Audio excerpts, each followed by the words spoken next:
E já estamos de volta aqui no Frente a Frente. Muito obrigado aqui por você que está acompanhando a nossa conversa boa, mesa redonda aqui com o presidente do PSD, Gilberto Kassab.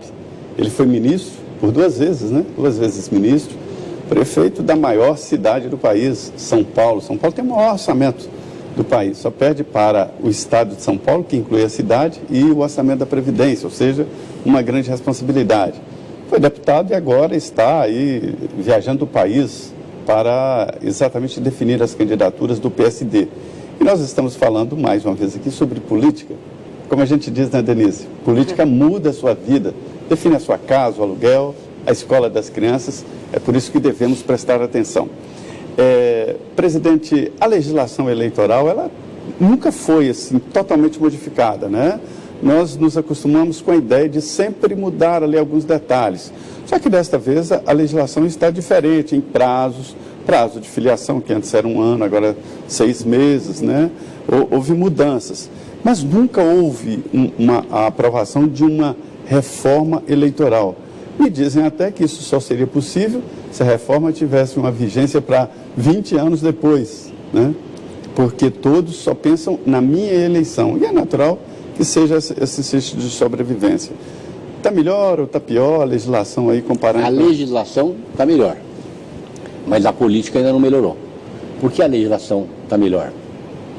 Você não pode coligar na eleição proporcional, você tem o financiamento público, eu defendo o financiamento público. Foi 100% agora, né? Mas não do jeito que está aí. O Congresso ele errou, porque ele tinha que aprovar uma lei onde impede o parlamentar de ter na sua campanha mais de 50% do teto com financiamento público. É um absurdo, não tem sentido nenhum, senão vai ficar uma lei, um recurso público voltado para perpetuar quem tem mandato ficar no poder. Então, eu defendo o orçamento público, mas precisa aperfeiçoar. Peraí, qual é a sua proposta, então? Você tem o teto de deputado federal no estado, 3 milhões. Ele pode gastar isso na sua campanha. Muito bem. Desses 3 milhões, só 1,5 pode ser do financiamento público, do FEFEC. E está bom demais. E onde ele captaria os outros? A lei permite, com pessoa física, fazer almoço, fazer jantar. Porque senão, Zé Maria, o recurso... Por CPF, né? O recurso fica só para quem tem mandato, quem tem prestígio, que chegar lá à direção do partido e impõe. Tem dirigente de partido que não tem uma musculatura para enfrentar e cede. Então... Essa eleição será assim, né?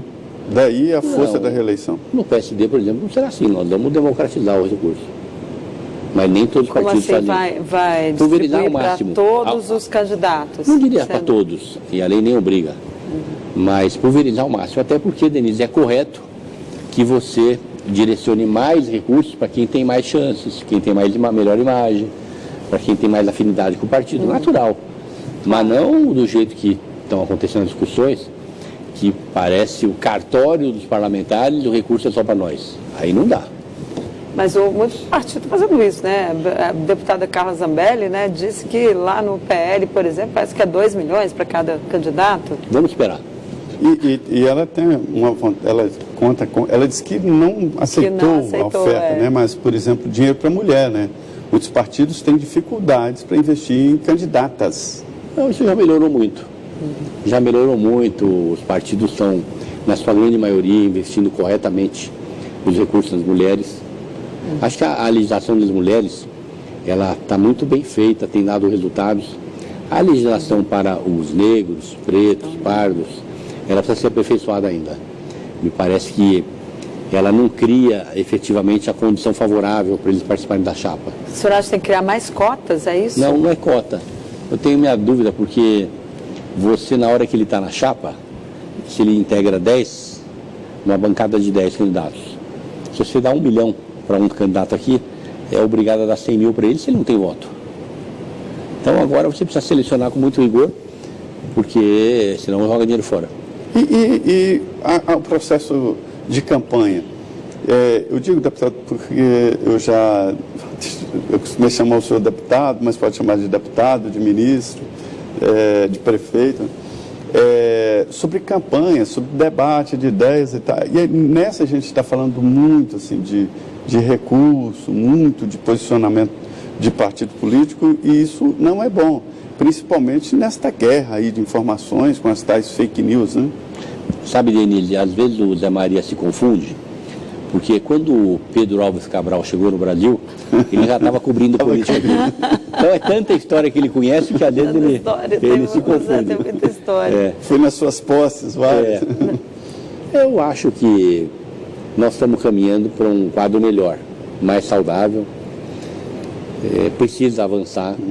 Mas as fake mesmo news... com essas fake news, Então, isso eu ia porque falar. é um problema, né? Grave. Então, eu ia isso aí falar, na nas fake news, vamos fazer justiça aqui ao ministro Barroso nas eleições municipais, que aliás foi um bom presidente do TSE, enfrentou a questão do voto impresso, foi muito corajoso, não é? Luiz Roberto Barroso. Isso, o ministro Barroso foi um bom presidente do TSE.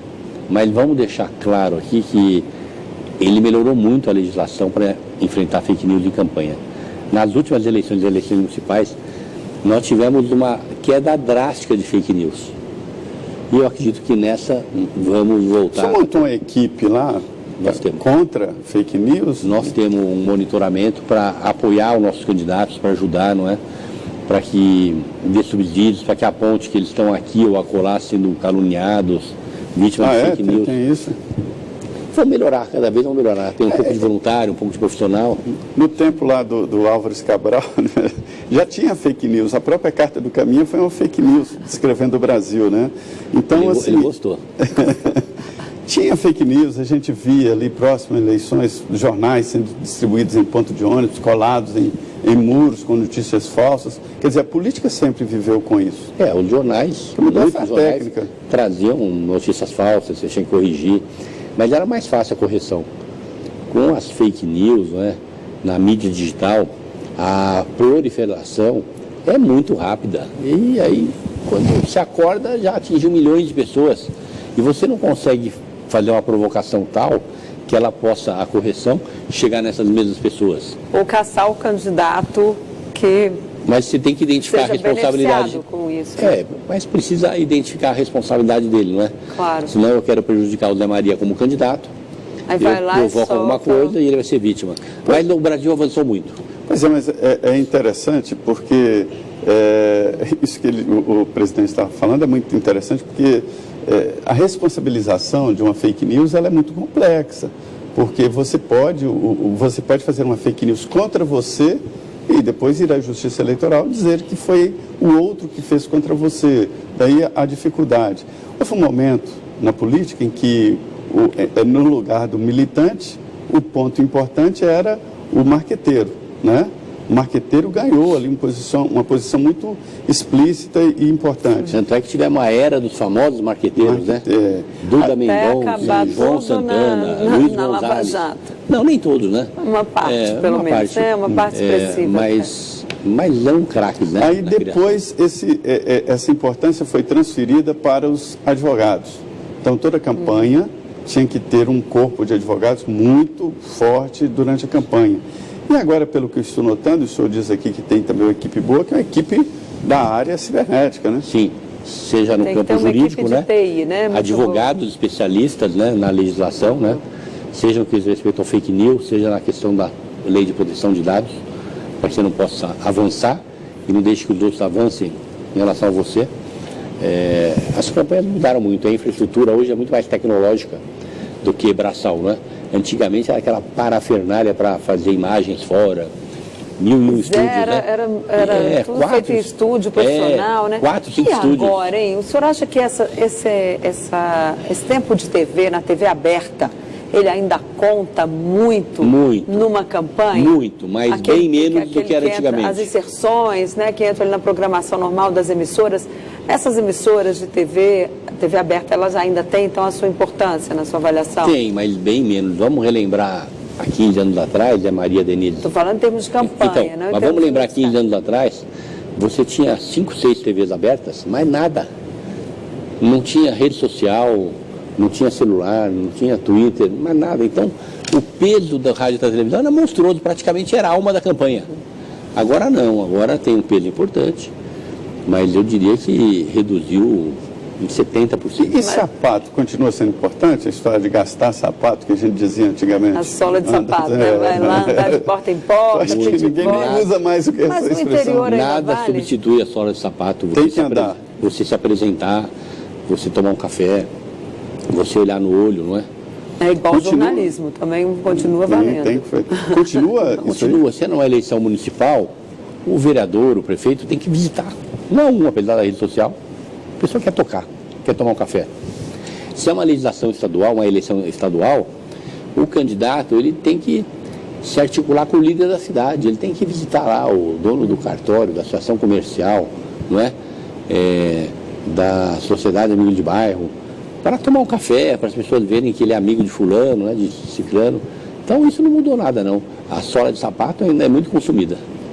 E vai continuar, ainda mais porque a gente teve aí na eleição passada, com a pandemia, não teve muito nessas Já estava reduzida, com a pandemia reduziu mais ainda. Exatamente. Mas agora volta com Já força voltou. total? Será que já Na voltou? força total não.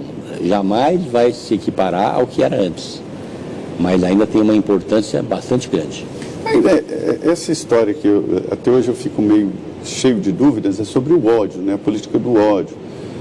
Dizendo que tem o gabinete do amor, o gabinete do ódio. O senhor é vítima de ódio de alguns setores? Não. Isso está incomodando muito por aqui, felizmente viu? eu tenho uma situação muito privilegiada. E olha, Zé Maria... O senhor sabe que isso está incomodando muita gente aqui. Eu sei. Eu fiz 2 faculdades, né? Na USP, em Engenharia Civil e Economia. Então, 2 boas faculdades. Meus pais me proporcionaram esse estudo. E logo depois eu entrei na vida pública na maior cidade do país. E eu fui tudo lá em São Paulo. Fui vereador, secretário municipal de planejamento, vice-prefeito, prefeito 2 vezes, você lembrou aqui. Fui 2 vezes ministro, 2 vezes deputado federal, já fui estadual. E felizmente eu ando de cabeça erguida por todos os lugares, não ando com segurança, voo de carreira, táxis, restaurante, clube. Mas o ódio existe, a gente percebe, em especial entre os radicais, né? Hoje você tem dois grupos radicais no país, né? Um à esquerda, outro à direita, que se enfrentam, se digladiam, não é? E isso é muito ruim, mas é muito presente, a gente não pode negar. Felizmente, o ambiente que eu vivo, o meu partido político, que é de centro, ele não é atingido por esse sentimento, né, de ódio. Mas os bolsonaristas até andaram botando aí nas redes sociais, né, dizendo, olha, o ex-presidente Lula não vai para a rua, ele fica só em casa de artista, não sei o quê, fazendo ali a sua campanha, a sua pré-campanha, todas em ambientes controlados. Obrigada, Zé Maria, lembrou muito bem, a expressão é essa mesmo. Enquanto o presidente Jair Bolsonaro, não, ele vai para a rua, pega a moto, não sei o quê, vai lá para Jardim Azul, Céu Azul, que é aqui na periferia de Brasília.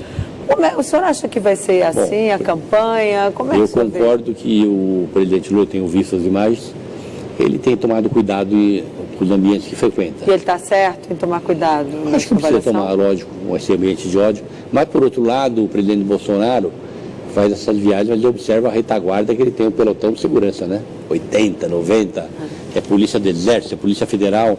Então, vamos com calma. Mas ele dá incertas, né? Que chama incertas. Ele vai inaugurar uma ponte e ele para num botequinho e a gente vê que as pessoas agrupam mais. Você não vê essa diferença, não? Você acha que isso é artificial? Não, acho que é sincero, porque num país de mais de 200 milhões de habitantes, o presidente da República entrar num bar é motivo de, né? De muita gente. De entusiasmo, né? Mas e se fosse o Lula, por exemplo? Também vai juntar gente. O Lula não vai juntar gente se entrar num bar?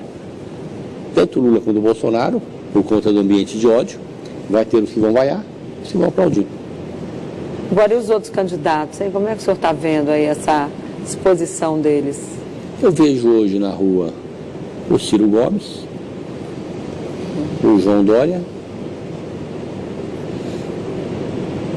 Sim, para valer mesmo. Parou demais para pensar, porque vai ser difícil demais.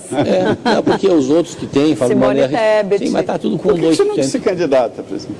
Não, esse ano eu estou me dedicando ao projeto partidário. Isso.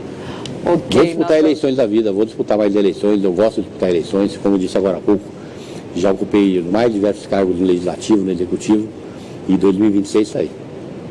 Ok, nós vamos para um rápido intervalo, mas eu convido você a continuar aqui com a gente, que vamos discutir mais política aqui com você e para você. Voltamos em 2 minutos.